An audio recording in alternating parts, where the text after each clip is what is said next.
Segundo, é muito interessante porque nós estamos vivendo momentos muito apreensivos para o Cruzeiro. Por quê? Porque desde que o Pedrinho assumiu a SAF do Cruzeiro, tirou o Ronaldo Fenômeno, pagou 200 milhões para o Ronaldo, falou até logo, tchau, pode voltar lá para o Real Valladolid na Espanha, que aqui quem vai mandar sou eu. Ele já investiu, além de ter pago a SAF, ele investiu 180 milhões de reais em contratações. E tem uma coisa que quando você coloca o dinheiro, você fica com uma expectativa de que as coisas possam melhorar, e tenham que melhorar. Realmente melhoraram no Cruzeiro. Mas tem uma coisa muito interessante nessa história toda, que com essa vitória dá uma certa tranquilidade. É saber se o Fernando Seabra tem tamanho ou não para ser o técnico do Cruzeiro. Eu ouvi lá em Minas Gerais, de uma fonte muito boa, que o Cruzeiro estava esperando essa partida de hoje. Se o resultado não fosse bom, eles poderiam pensar na possibilidade de contratar, sabe quem, não? Quem? Lá vem.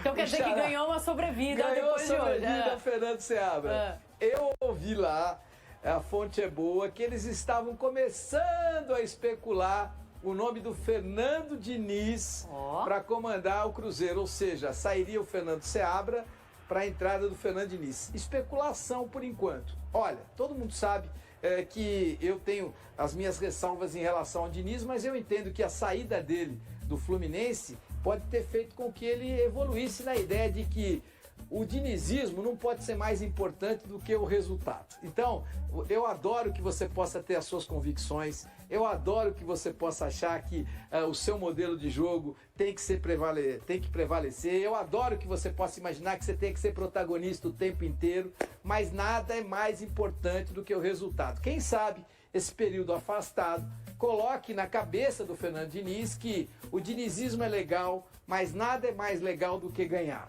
Se você está no esporte de competição, nada é mais legal do que ganhar. De qualquer maneira, hoje o Cruzeiro ganha e, por conta desta vitória, o Fernando Seabra também ganha um pouco de força. Ô, Diniz, um abraço pra você. Volta logo pro futebol, Diniz. Nada como ter uma apoiadora. Não Vamos voltar com o Cruzeiro e Atlético Goianiense. Agora a gente coloca aqui na nossa conversa Rogério Correia, Henrique Fernandes e Fábio Júnior, o trio que narrou essa vitória aí do Cruzeiro. Fala aí, Rogério. Boa tarde para vocês, amigos. Tudo bem, gente? Ô Lofredo, você sabe quando você quebra o jejum no fim de semana? Né? Foi o que o Cruzeiro fez aqui também. Né? Eu sei. Mineirada aproveitou o fim de semana para sair do regime, hein? Bem sei. Aconteceu com o Atlético lá em Porto Alegre, aconteceu também aqui com o Cruzeiro, que estava 5 rodadas sem vencer e ganhou do Atlético Goianiense por 3-1. Fábio e Henrique, agora foi um jogo muito movimentado, o Atlético Goianiense perdeu muitas oportunidades e o Cruzeiro pôde dar uma alegria à sua torcida. Aliás, não era pouca gente não, hein? 58 mil torcedores nesse domingo aqui no Mineirão para acompanhar essa vitória do Cruzeiro por 3-1. Quem foi o nome do jogo, Henrique? Cara, a gente tem que reputar isso. Primeiro, um abraço a todos que nos acompanham nessa tarde. O Caio Jorge teve a manhã dele aqui no Cruzeiro. Chegou, enfim, ao Cruzeiro, né? Um jogador que estava sendo contestado, contribui com uma assistência, depois com um gol no segundo tempo, desabafou bastante, disse que sentia pressão realmente, né? Na saída do campo. Mas acho que o Cruzeiro conseguiu também colocar outros jogadores em boa situação na partida. O Matheus Pereira era outro cara que precisava de uma grande jogada, de um grande jogo, de uma vitória. Ele participa efetivamente do terceiro gol. Então acho que foi uma manhã para se comemorar do ponto de vista do Cruzeiro. A gente está vendo lances do jogo, o Fábio vai me ajudar também a contar essa história. O Cruzeiro consegue um gol muito cedo, né, Fábio? Através de um pênalti. E aí se imaginava um jogo de conforto, que não foi o que aconteceu. O Atlético Goianiense também, no primeiro tempo, teve muita oportunidade, talvez até mais que o Cruzeiro, né? Eu acho que a partir do gol do Cruzeiro, na verdade, do William, né, que o William conseguiu converter muito bem o pênalti, até então o Cruzeiro conseguia se manter no jogo, né? Conseguiu criar mais volume, conseguia chegar com uma certa facilidade, até a gente tá vendo aí, né, o lance do Caio Jorge, né? Cruzamento perfeito pro Matheus Henrique. Jogador que estava precisando também de fazer uma partida como fez hoje. Mas aí a chegada do Matheus Henrique para fazer o gol. Mas depois o Atlético Goianiense se encontrou no jogo e aí começou a criar. O Cruzeiro teve muito problema no primeiro tempo, né, no meu entendimento, assim, na questão de marcação, não conseguia ajustar a marcação e o Atlético ia chegando pelos lados do campo. O Campbell fazendo o seu gol dentro da área. De escolher quem ia definir essa bola. Exato. Tinha 3 do Dragão dentro da área para definir a jogada. Talvez tenha sido os piores 45 minutos defensivamente do Seabra como comandante do Cruzeiro, né? E aí as chances que o Atlético Goianiense foi desperdiçando, né? Principalmente com o Shailon. Né? Pelo menos 2 oportunidades muito claras com o Shailon, que pra mim não jogou mal pra fazer o time funcionar na frente, mas a bola caiu no pé dele em 2 ocasiões e ele tinha que ter guardado pelo menos uma pra dar conforto ao time. Acho que o Dragão merecia pelo menos um empate, né, Fábio? É assim, então muito clara, né? Você vê que ele tenta tirar ali. Merecia assim, o Henrique, inclusive no primeiro tempo, né? As chances mais claras, as chances mais perigosas foi realmente do Atlético Goianiense, né? Conseguiu chegar com mais consistência ao ataque também. O Cruzeiro teve algumas dificuldades nesse primeiro tempo. Agora, no segundo tempo, acho que o Seabra trabalhou bem. Quando ele saca o Wallace, que não estava fazendo um bom jogo, e ele coloca o Japa, ele puxa o Romero para primeiro homem de meio campo e corrige um pouco mais a marcação. O Atlético Goianiense continuou chegando, mas o Cruzeiro melhorou suas ações de contra-ataque, né?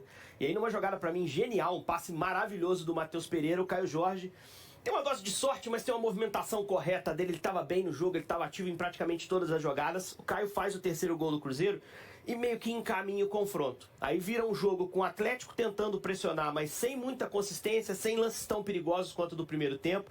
O Joe Campbell, que fez um ótimo jogo, cansa também na segunda etapa. Aí o time cai um pouquinho na produção ofensiva, que passava muito pelo pé dele. E o Cruzeiro passa a ter até algumas chances de contra-ataque para meter um quarto gol, para encaminhar ainda mais.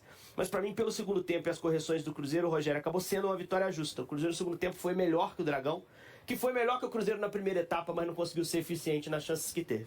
Caio Jorge marcou o primeiro gol dele pela equipe do Cruzeiro, estava sendo cobrado, hoje foi o destaque do jogo. Cruzeiro agora pega o São Paulo, vai ser no Mineirão também. Cruzeiro chega à 9ª vitória no Mineirão nesse Campeonato Brasileiro, hein? Em Belo Horizonte, o Cruzeiro ainda não perdeu nesse Campeonato Brasileiro. O Cruzeiro está em 6º lugar, zona de classificação para a Libertadores. E o Atlético Goianiense, que não fez uma partida ruim, segue na última posição. Vinha de 2 vitórias seguidas e agora perde para o Cruzeiro. Vai pegar na próxima rodada o Vitória. O jogo vai ser lá em Goiânia. Agora, Maurício, Lofredo, amigos que estão acompanhando o Troca, teve Uma reclamação muito grande sobre o pênalti, se foi dentro ou fora da área. O Paulo César de Oliveira, nosso analista de arbitragem, achou que foi fora da área. Não sei a opinião de vocês, Maurício, Lofredo. Vou deixar para o Lofredo aqui É um lance difícil. Mesmo na imagem é de difícil precisão, né? Mas acho que foi fora da área, sim.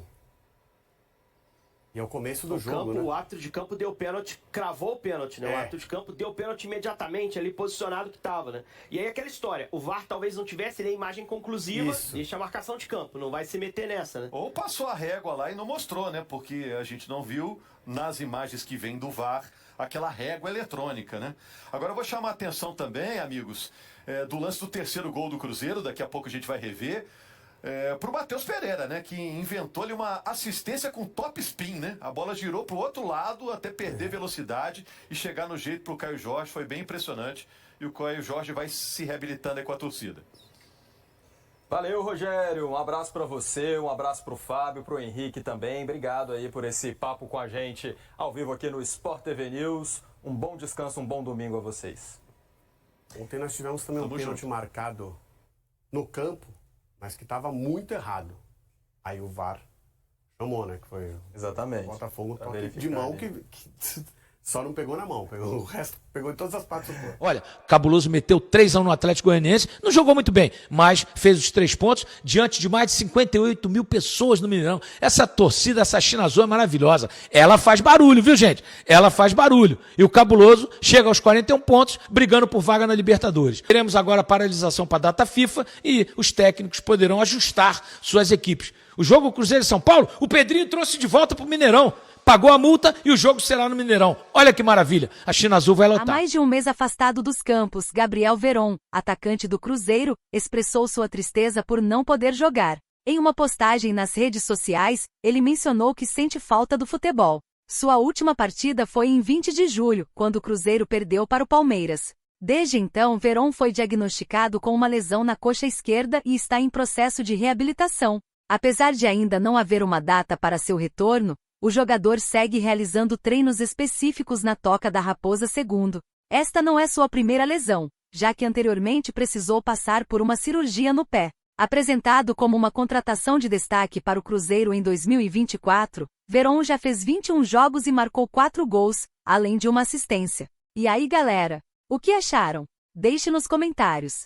Não se esqueçam de deixar o like e de se inscreverem no canal e ativar o sininho para receber as notificações. Até mais, Nação Celeste! Vamos pra frente!